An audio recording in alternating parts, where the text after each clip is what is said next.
Welcome back to the Deep Dive. Our mission here is to take complex subjects, intellectual titans, and sprawling archives, and really distill the essential knowledge for you, the well-informed listener. And today, we are focusing on one of the most celebrated and, well, complex literary figures of the 20th century, Saul Bellow, a Nobel laureate, a Pulitzer winner, and a novelist whose life and work were, in every sense, monumental. That's absolutely the right word, monumental. But we aren't just looking at the finished novels, the ones that often cast Bellow as this intimidating novelist of ideas. No, not at all. Today, we're going behind the curtain, straight to the source material, his astonishing volume of personal correspondence. It really is the ultimate backstage pass. Yeah. When Bellow was asked late in life to write his autobiography, he famously just deflected. He quipped that he had nothing to tell except that he'd been unbearably busy ever since getting circumcised. Classic Bellowism. It's witty, a little provocative, and so deeply self-aware. But the joke only underlines the reality, right? He was unbearably busy, and his letters absolutely prove it. His papers, which are housed primarily at the University of Chicago, they comprise a staggering 140 linear feet of material. Just think about that volume for a second. It's immense. It is. And it's not just the quantity, it's the quality. Literary critics often say that, having Bellow's level of genius for fiction doesn't automatically mean you possess the separate gift of being a great correspondent. Well, they're two different skills. Totally different. But Bellow absolutely did. Like Virginia Woolf, D.H. Lawrence, Samuel Beckett, his letters are literature in themselves. They're raw, they're immediate, and they're utterly essential for understanding the man. So if we're going to dive into this mountain of letters, hand-scrawled notes, typed drafts, carbon copies of feuds, what's our guiding purpose here? What are we hoping to pull out of it? I think we want to peel back the layers. The goal is to move beyond that sometimes cold intellectual label, the novelist of ideas, and reveal the true core, the flesh and blood, struggling, bewildered human being who lived right beneath that intellectual persona. And the life documented in these letters is, it's chaotic, it's dramatic, and intensely human. We're talking about these complicated political awakenings, intense literary feuds, financial crises. Oh, the financial crises. Relentless personal battles, and of course, a procession of marriages and divorces that really fueled his greatest works. It gives us the daily report from the emotional trenches. The correspondence shows that for Saul Bellow, everything, money, love, fame, politics, it was all secondary to one thing. The work. The moment-to-moment struggle to write the next page of fiction. That necessity, for better or worse, was what mattered most on any given day. And that's the engine we're exploring. To understand the man who would become the voice of the 20th century American intellectual, we have to start at the beginning. And the beginning reveals a truly surprising historical footnote about his identity. It is genuinely astonishing, especially when you consider his reputation. Bellow, the writer who could perfectly capture the rhythms of American low-street cunning and highbrow foolery. Right, the guy who itemized the American urban clamor. Exactly. That guy was technically an immigrant until he was almost 30 years old. He was born in Lachine, Quebec. His family came to the U.S., moved to Chicago on July 4th, 1924. But his legal journey to full citizenship was, it was slow. Incredibly slow. The document, the instrument certifying his naturalization, it wasn't effective until August 3, 1943. 1943, so he's 28, 29 years old. Yeah, right around there. And this creates this wonderful irony. He spent his foundational, his defining years, his youth, his self-education, his first literary forays as a person in America, but not fully of America. And that late arrival status must have gifted him a kind of necessary distance. I think so. He was completely immersed in the chaos of Chicago, but he still had that outsider's critical perspective. That's maybe why he could articulate the American character so profoundly. And his intellectual apprenticeship was intensely self-directed, especially in Chicago. He talks about his early education as being unsystematic, longing to be passionately stirred. Can you give us a sense of that young man just absorbing the world? It's the perfect Chicago image. He talked about riding the elevated trains, the bobbling L cars, while just devouring the great minds of the Western canon. So he's just rattling along on the train. He's jostling along, surrounded by daily commuters and, all the urban grit, while he's deep into Shakespeare or the Russians or Conrad, Freud, Marx, Nietzsche. That juxtaposition is everything, isn't it? High intellectual culture just smashed right up against low street reality. It's this chaotic, self-directed crash course that eventually leads him to a more formal academic setting. It did. He transferred to Northwestern to study English literature, but, and this is crucial, he also studied anthropology under a man named Melville J. Herskovitz. And this academic experience gave him the central intellectual conflict, really defined his entire career. This is the aha moment that dictates the tension in all of his novels. It's exactly that. Herskovitz taught the rigorous application of cultural relativism. The idea that morality and customs are all relative to the culture in which they're practiced. Bellow recalls the basic lesson. What was right among the African Maasai was wrong with the Eskimos. Okay, that seems like a pretty fundamental concept for a social scientist, especially back then. So why did Bellow ultimately reject it? And why did that rejection become the moral bedrock of his fiction? Because he came to see it, to denounce it, as a treacherous doctrine. Treacherous. That's a strong word. It is. He realized that if everything is relative, then moral responsibility just collapses. Bellow insisted throughout his life and his work that morality should be made of sterner stuff.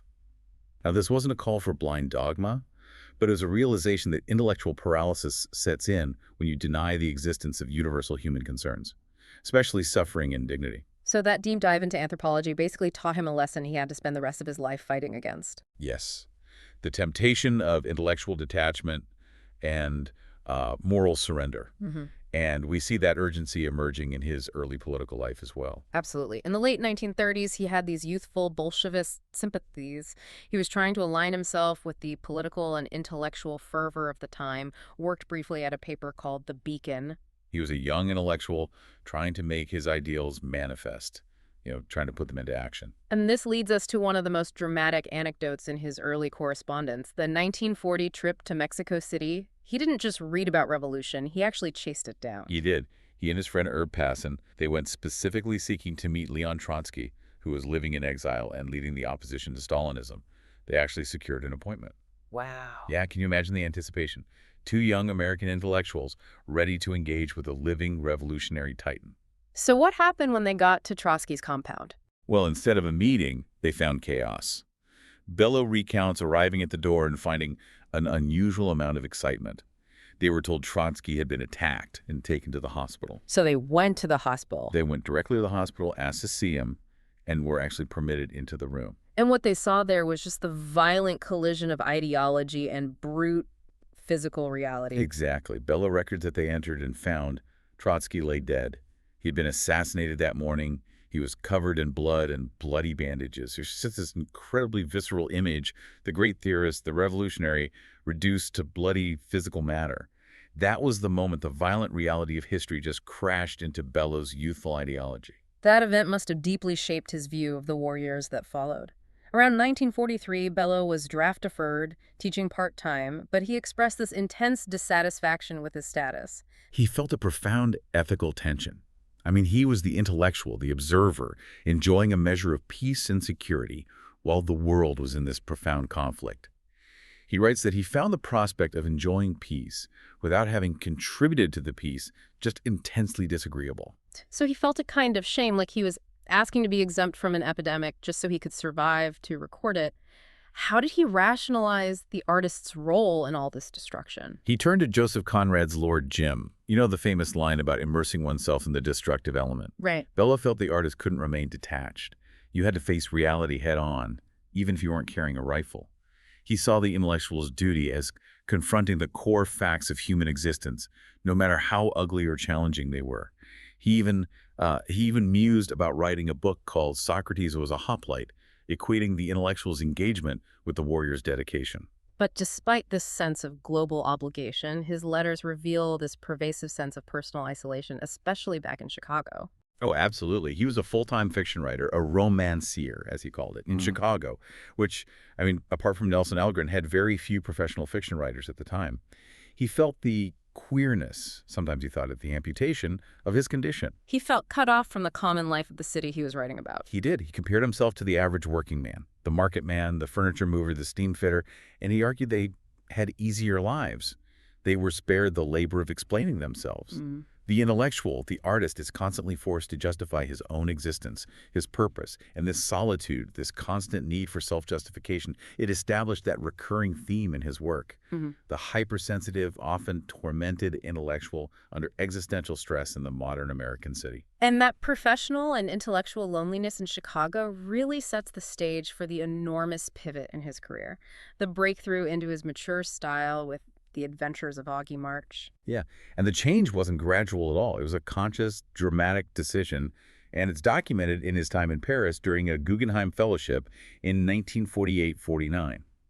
He was stalling on a work called The Crab and the Butterfly, struggling with a style that felt too constricted, too European, perhaps. So how did the actual moment of stylistic liberation happen? He recounts walking one spring morning, watching these sanitation sweepers in Paris opening up the hydrants. He just looked at that street scene and resolved right in that moment to write a completely different kind of novel. He realized he had to shed the formal constraints and embrace the true, chaotic American language he heard in his memory. And that moment resulted in the famous self-declaration that became the stylistic engine for Augie March. Yes. He said, "I had walked away from the street washing crew, saying under my breath, I am an American Chicago-born." He credits a childhood friend named Augie with introducing him to the charm of that language, the vernacular, the elasticity, the sheer freedom of the American voice. He finally found the style that matched the content he had been absorbing on those bobbling L cars for years. The Adventures of Augie March is published in 1953, and it declares his literary independence, his fully realized American identity. But the correspondence shows this incredible collision that happened immediately after this triumph. It's a perfect encapsulation of the Bellowian conflict. The same month Augie March was published, declaring his freedom and achievement, he received a hectoring letter from his aged immigrant father. And how did his father sign this hectoring communication? His father signed it. "Still, I am the head of all of you," signed Pap. Yeah. And that collision, the declaration of public literary achievement, simultaneously undercut by the private, inescapable burden of his demanding, traditional immigrant parent. That was the tension Bellow would mind for the next 50 years. The past isn't just history. It's an active, inescapable thing.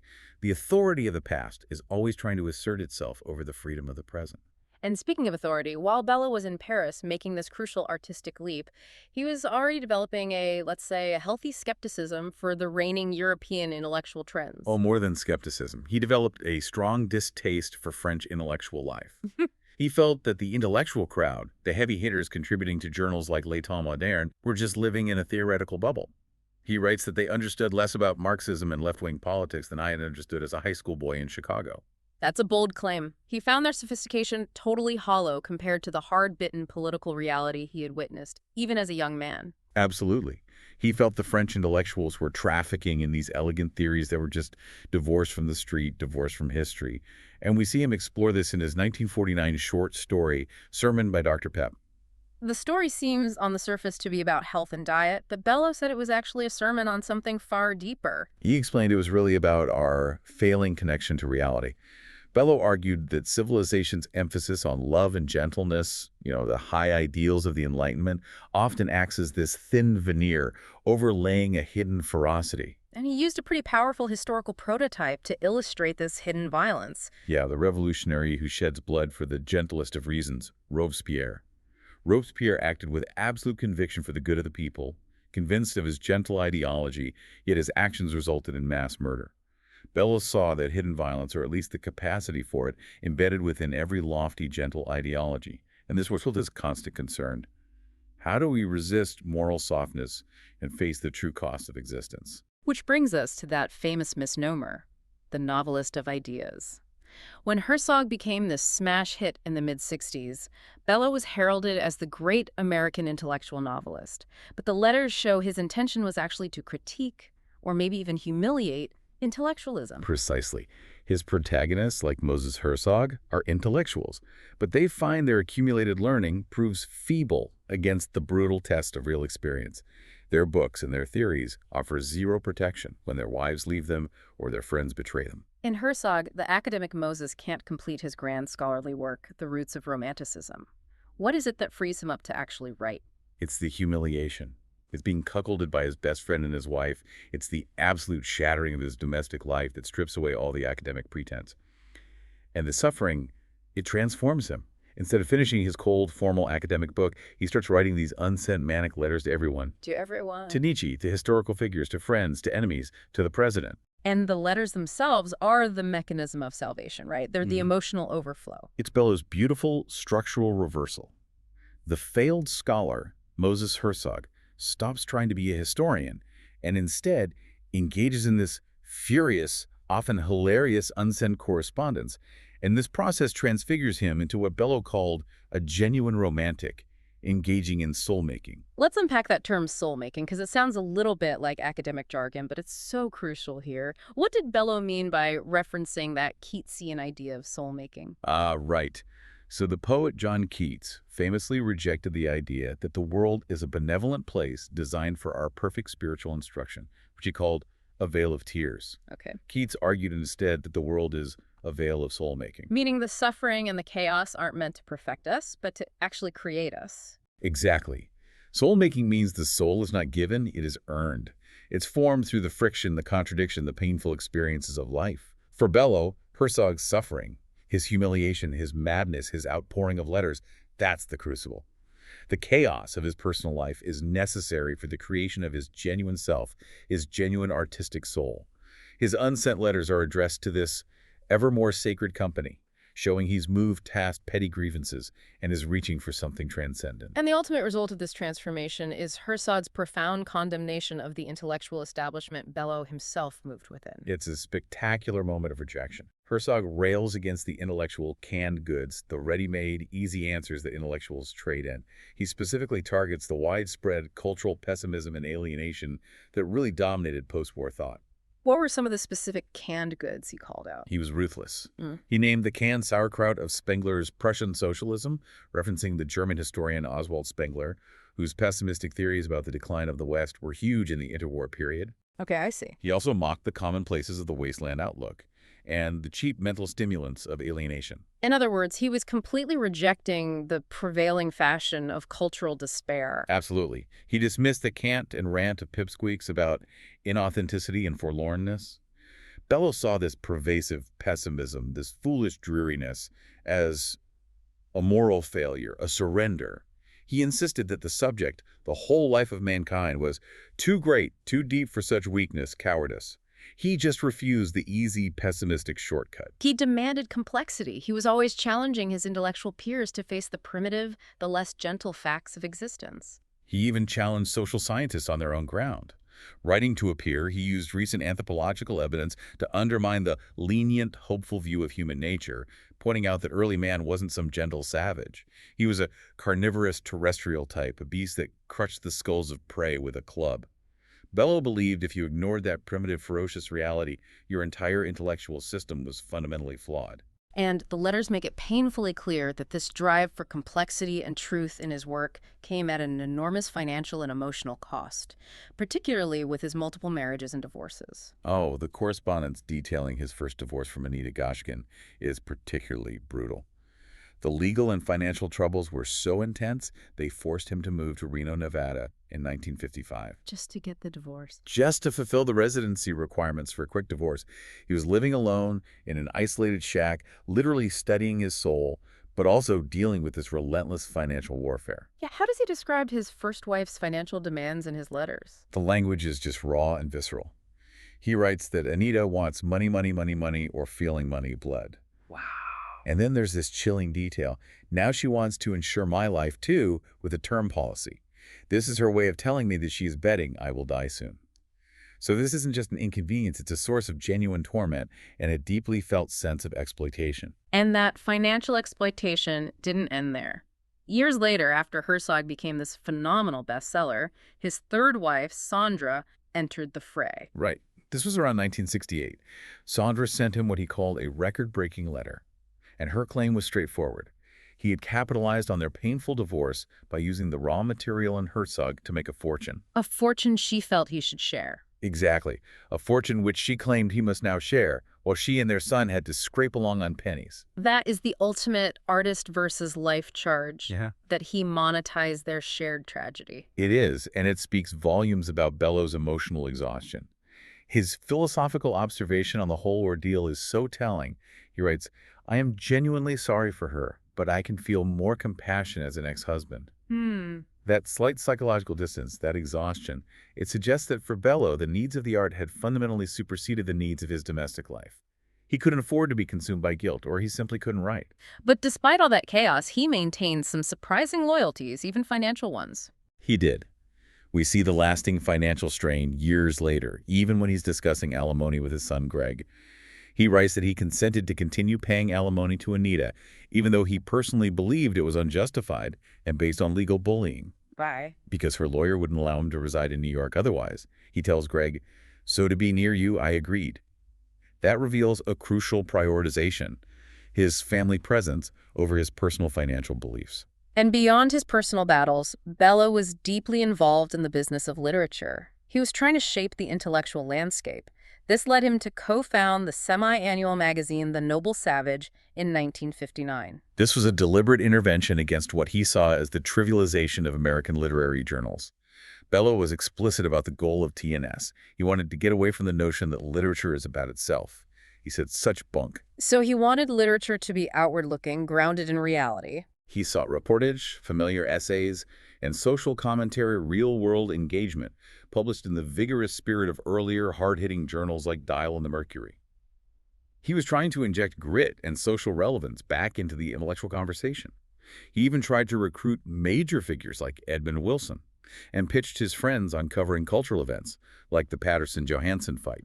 He wanted serious intellect applied to everything. Everything, not just introspective poetry. And that desire for vigorous engagement is perhaps best evidenced by his famous literary combativeness. Bellow was never afraid of a feud. He often crossed the line from literary criticism into moral and political territory. His letters document some incredible intellectual brawls. One of the earliest and sharpest was his condemnation of Ezra Pound receiving the Bowlingen Prize for Poetry in 1949. And what was his core objection to Pound's award? It wasn't about the poetry itself. It was about the man. Bellow viewed the prize as a profound moral failure by the literary establishment, citing Pound's treasonable and anti-Semitic broadcasts made during World War II. For Bellow, you could not divorce the art from the deep moral and political contamination of the artist's life. Years later, Bellow launched an even more vicious attack on an intellectual institution he felt had betrayed its principles, Partisan Review and its editor, William Phillips. This was a huge feud for the New York intellectual scene. It was massive. Partisan Review had been foundational for Bellow and his peers. It was the crucible of the New York intellectuals, dealing seriously with Marxism, literary modernism, high culture. Bellow felt that after the original editors left, Phillips betrayed and intellectually and artistically bankrupted the magazine. That is a strong accusation. He felt Phillips turned it into a trivial, fashionable, mean, and harmful publication. He did, and he did not hold back. Bellow called Phillips a devious rat in his correspondence. This wasn't just aesthetic disagreement. This was a philosophical fight over the soul of American intellectualism. Bellow believed that by chasing fashion and reducing the conversation to petty squabbles, Phillips had squandered a vital platform for serious engagement. He also entered into a really personalized disagreement with Leslie Fiedler over Fiedler's article on marketable Jewishness. Bellow took that argument deadly seriously. Fiedler's piece discussed the commercialization and perceived literary opportunism of Jewish writers. Bellow just rejected the entire premise, calling the argument projection and asking, "What an incredible seemies you make of nothing." We should probably pause for a moment on that term, seemies. Ah, yes, seemies. It's a wonderful Yiddish word. It literally means a stew made of carrots and often prunes. But colloquially, it means a huge, complicated mess, a ridiculous complication, an imbroglio, a huge fuss. Bellow used it perfectly. He felt Fiedler was turning a nuanced cultural discussion into an overly complicated, unnecessary, and distracting mess, a Jewish scheme that was based entirely on Fiedler's own realities, not the facts. Yet, for all his outward combativeness, his letters show this deep, complicated struggle with loyalty when he's dealing with his private friendships and their literary output. This tension is beautifully illustrated in his dealings with his closest childhood friend, Oscar Tarkov. When Bellow reviewed Oscar's novel, he explicitly stated that he had to modulate his critique. He was constrained because he had requested the book himself, and he knew that if he had given an unsolicited, honest critique, the publication would have thought it was obviously written for a friend, assuming bias. So he had to pull his punches. A little. He assured Oscar he did his utmost, but the constraint was clear. Friendship complicates critical judgment. And Bellow ultimately valued that friendship above the writing itself. In another revealing exchange with a friend, Bellow confessed that while he hadn't spared his opinion of the friend's work since his novel The Victim, he hadn't sought appreciation either. He concluded that they shared sympathies and attachments of greater importance than either the writing or your criticism. He was capable of recognizing a bond that transcended the temporary wars of literature.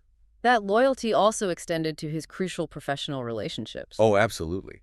His relationship with his longtime agent, Henry Volkening, was foundational. He wasn't just a business partner. Bellow viewed him as a moral anchor. He writes, "I find that my love for H. Volkening is among the biggest of the credits in his personal balance sheet of his career. In a career marked by so much isolation and conflict, the human bonds were essential to his survival." This next section brings us to the biggest challenge Bellow faced: wrestling with historical enormity, specifically the Holocaust, and how that struggle forced him to redefine the very purpose of his intellectual life. This is, I think, the most profound revelation in the entire collection. In a powerful 1986 letter, Bellow reflects on his generation's response to the Holocaust during the 1940s, and he admits a shocking truth. He was too busy becoming a novelist to truly register the terrible events in Poland. He called this a personal, unspeakable evasion. And this evasion, he admits, took decades to integrate. He writes, "Growing slowly aware of this unspeakable evasion, I didn't even know how to begin to admit it into my inner life. This was a lifelong, painful struggle to reconcile the intellectual's detachment with the demands of history. He had to learn how to feel the history he had ignored." And to grapple with the sheer enormity of it, Bellow turned away from philosophy and toward the testimony of survivors, specifically a man named Alexander Donat. Right. Dunet, who wrote The Holocaust Kingdom, described the simple, brute reality of survival in the ghetto. He explained why Jews went down so quickly in Poland. It wasn't just terror or lack of will, it was profound, systematic physical degradation. What were these simple physical facts that demoralized them so quickly? Donat details it. He says, "After 3 days in the ghetto, unable to wash and shave, without clean clothing, deprived of food, all utilities and municipal services cut off, your toilet habits humiliatingly disrupted, you are demoralized, confused, subject to panic. This brute reality, the inability to maintain basic human dignity through hygiene, that's what made survival impossible, far more than any philosophical theory could explain." And Bellow used this testimony to critique his intellectual peers, specifically Hannah Arendt, whose work on totalitarianism he had already challenged in Mr. Samler's Planet. He connected the dots perfectly. Bellow argued that Arndt's theories were vitiated by her intellectual fever, that she failed to grasp these simple physical facts of the ghetto. Her standards were those of a noble German intelligentsia trained in the classics and in European philosophy, what Bellow derisively dubbed the tradition of sweet thinking. Sweet thinking. Yeah. That's Bellow's ultimate condemnation of intellectualism that refuses to get its hands dirty. Precisely. Arndt was so attached to the high culture of the diaspora that she missed the simple, physical, demoralizing truth of survival. Bellow insisted that true intellectual engagement required accepting the gross, primitive facts of human existence, not filtering them through elegant classical theory. And this dedication to painful, unvarnished truth really reached its zenith in his final major novel, Ravelstein, which was a fictionalized portrait of his friend, the philosopher Alan Bloom. This was Bellow's last great ethical bind. Bloom, the basis for Ravelstein, died in 1992, and the cause, contextually, was AIDS. Bellow knew he couldn't hide the facts. He writes that he realized he couldn't be both truthful and camouflaged about the sickness that killed Bloom. Why did he feel compelled to sacrifice camouflage for truth, knowing the controversy it would cause? Because he had long understood that fiction was withering, that modern democracies were unheroic, avoiding great themes, great lives, and difficult truths. To turn away from a character of Ravelstein's stature and not document his life fully, including the cause of his death, would be a surrender to that unheroic democracy. It would be a betrayal of the character and himself. It was a final, painful commitment to the principle that fiction must face the whole truth. And moving from these immense historical and moral struggles to the personal, Bellow's letters also offer a very candid and often darkly humorous view of the grand style of his own aging. Even surprisingly early, around 1954, just as he was becoming famous, he was lamenting physical decline. He wrote to a friend, "I'm growing so lazy, John, it appalls me. My anxieties are like old dogs. They no longer run after rabbits."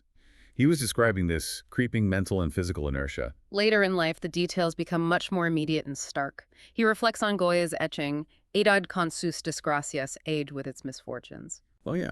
He details his pulmonary and cardiac issues, the necessity of being on huge daily doses of quinine and blood thinners, and the frightening reality that swallowing 2 aspirins might be fatal. These are not the abstract laments of an aging man. They're the clinical, often frightening realities of bodily decay. Yet his humor remained intact. He managed to distill wisdom and this biting self-criticism from his physical ailments. He does. He describes his own blue cheese ankles as a just punishment for narcissists, linking physical decline to moral critique. And he describes the failure of memory forgetting names, faces, and then the ultimate Bellow twist, forgetting even the third thing he meant to complain about forgetting. It's a beautifully meta moment of self-irony. But even as his body failed, his mind turned toward this greater philosophical exploration. He definitely had a philosophical retreat in his later years. He expressed deep interest in the writings of Owen Barfield and Rudolf Steiner's anthroposophy. For our listeners who may not be familiar, what exactly is anthroposophy and why would Bellow turn to it so late in life? Anthroposophy, often called spiritual science, was founded by Rudolf Steiner in the early 20th century. It's an esoteric philosophical movement that attempts to use spiritual practices and insights to achieve a deeper understanding of the material world and human nature.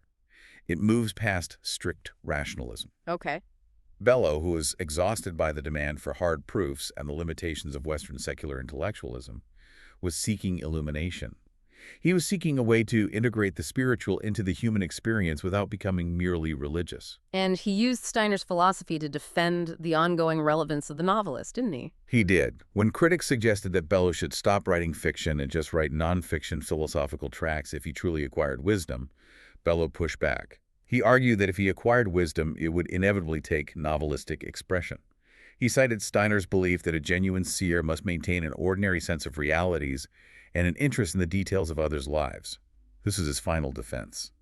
The novelist's dedication to detailed human reality is the necessary ground for spiritual and moral exploration. Let's turn now to Bellow's frank assessment of his own work, documented in letters years after publication. He maintained this relentless self-criticism, even regarding his most celebrated novels. His assessment of the adventures of Augie March, decades later around the year 2000, is just startling. A book that critics hailed as his great American masterpiece, he called a stormy, formless American phenomena-like action painting. That's a highly critical comparison. Action painting is often chaotic, governed by impulse. Exactly. He described his own great work as disconcertingly amorphous, sound and fury signifying not too much. This shows Bellow's enduring concern with structure. He's admitting that his exuberant style may have overshadowed deep substance. He never stopped scrutinizing his own achievements. And he was equally honest about Herzog, his most commercially successful novel. In 1998, he reflected that in Herzog he felt he crossed the border too many times to raid the enemy camp. What did he mean by that? What he meant was he didn't maintain sufficient artistic distance from his own personal passions and grievances, particularly concerning his marriage breakdown. He hoped comic effects would protect him from this absence of distance, but he still felt he failed to achieve the necessary objectivity. It sounds like his great vitality sometimes came at the expense of careful planning. It did. He confessed that when writing Herzog, by the 100th page, my lack of planning or the subconscious cunning catch up with me. He admitted that a chronic lack of structural planning was a consistent flaw in his process. He was an imagination-first writer, allowing the chaos of reality to dictate the architecture of the book. But despite his occasional combativeness, Bellow was an incredibly important mentor and supporter of younger writers he admired. He actively used his influence to champion talent. He wrote confidentially to the Guggenheim Foundation, supporting James Baldwin's application, arguing that writers like Baldwin, who synthesized social history and literature, were often unjustly overlooked in favor of historians and social scientists. He also championed Grace Paley's The Little Disturbances of Man and the often overlooked James Donleavy's The Ginger Man, which he called one of our best writers. He also had an astute eye for recognizing unique achievements among his established peers. He gave incredibly high praise to Bernard Malamud's Dubin's Lives in 1979. Bellow was particularly struck by Malamud's surprising nature intimacy. He noted that for Jewish writers from urban centers like New York or Chicago, this kind of deep connection to the natural world has to be done later in life. It's not a birthright. It was a deliberate, achieved connection that Bellow really respected because it was a triumph over cultural conditioning. And he provided fascinating stylistic analysis of the generation that followed him, like Martin Amis. Around the year 2000, Bellow analyzed Amis's stylistic breakthrough in his memoir Experience. He observed that Amis had developed this unique prose style, noting that the unit is no longer a sentence, but a characteristic utterance. That's a highly technical literary critique. What does he mean by characteristic utterance versus a standard sentence? Well, a standard sentence primarily conveys information or action. An utterance, especially in Amis's case, conveys immediate personality, voice, and attitude. It's a fragment, a clause, or a short, punchy sentence, so infused with the author's voice that it operates almost like an instantly recognizable verbal signature. Okay, I get it. Think of Bellow's own style. When Herzog rails against the canned sauerkraut of Spengler, that's an utterance. It's characterized entirely by the distinct, angry, manic personality behind the words. Bellow wondered if the Amises Martin and his father Kingsley developed a family way of speaking, an expository style traceable to a cognate language spoken by prodigies, wits, and wizards. Finally, we return to the medium that provides us with this entire deep dive, the letter itself. Bellow lamented the decline of letter writing among his own generation. He really recognized that the habit of writing long personal letters was a lost art. He recounted this painful anecdote of his friend Isaac Rosenfeld, who told Bellow that when he moved, he threw away all your letters. Ouch. Yeah. And while Bellow initially claimed he was merely rid of a future embarrassment, he recognized this was a dying back into private consciousness and a kind of miserliness. And the sense of loss, this inability to communicate intimately, is what he channeled directly into Herzog. It is. He saw the protagonist's manic, unsent letters as a direct reflection of this solipsistic condition, how and why intimacies die, and the insanity of going public that results. If we can't connect with each other intimately, we resort to chaotic, public forms of communication, or worse, we retreat into isolation. But Bellow found a way to resolve this tension between the intimate and the public, the letter and the novel. He made a beautiful final compromise. Late in life, Bellow preferred to think of the pages of fiction he wrote as letters to the very best of non-correspondents, the people I love, the great majority of them unknown to me. His novels, therefore, became his ultimate ongoing public correspondence with humanity. So as we synthesize this deep dive into Bellow's correspondence, we see a constant negotiation. It's a negotiation between his youthful idealism and his unworldliness, and the chaos of his personal and political reality, the divorces, the feuds, the financial pressures. Right. He used his letters as a constant testing ground, defending literature against cultural fads, intellectual trivialization, and most importantly, against surrender. Even amidst the chaos of his personal life, he held on to a core belief, which he expressed around 1961. What was that? He wrote that despite the misery and chaos that were continually shown in the world, he and his literary colleagues could not believe that human life is nothing but the misery we are continually shown. That stubborn insistence on the potential for transcendence, even while chronicling the absurd, that's the essence of Bellow. The lasting impact of this voluminous correspondence is that it grants us access to the constant, often painful search for authenticity that fueled his massive career. It reveals his dedication to what it means to be a thickened, fed, and fattened human being.